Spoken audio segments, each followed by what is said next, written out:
To the Bronx building collapse, we're hearing from more people who survived. Some are still waiting to learn if they'll be able to go back inside and get their belongings, while others were finally reunited with their pets. CBS 2's Elijah Westbrook joins us live from the Morris Heights section with the very latest on the investigation. Elijah? That's right. Well, Chris and Mary, as we've been reporting all week, there are several open violations pertaining to this building right here behind me on Burnside Avenue. You know, we had the chance to speak with residents who once lived there who tell us that they've been noticing issues with it well before part of it collapsed. This all coming as the work continues to figure out what happened. CBS 2's investigative team found the property had 7 open violations with the city's Department of Buildings and over 100 open violations with the Department of Housing Preservation. Residents say the writing was on the wall long before this chaotic moment on Monday. The ceiling actually fell in.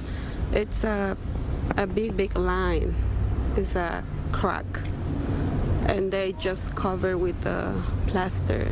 In a 2020 engineering report, the same building's facade had been labeled unsafe, but not in immediate danger, with photos showing cracks all along exterior walls from at least 3 years ago up to 2022. A structural engineer we spoke with says those cracks should have been inspected and repaired. The cracks in the facade may have exposed some of the underlying structural elements of the building and perhaps accelerated some of the degradation that could have potentially contributed to the collapse of the building. It's a major red flag we brought to City Hall officials who say they do not have the manpower to address every single issue.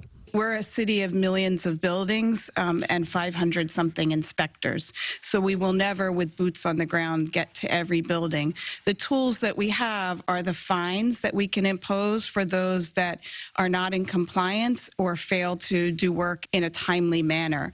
But we're looking to sharpen those tools for sure. Housing advocates say if a landlord does not make essential structural repairs, renters should first call 311, then file a complaint with the buildings department.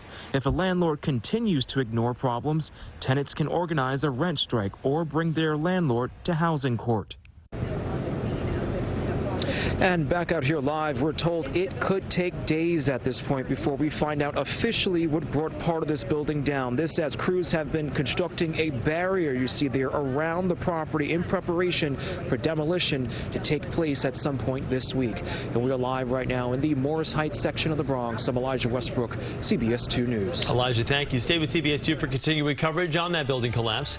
On our website, you can find more information about reports from the Department of Buildings. That's at cbsnewyork.com.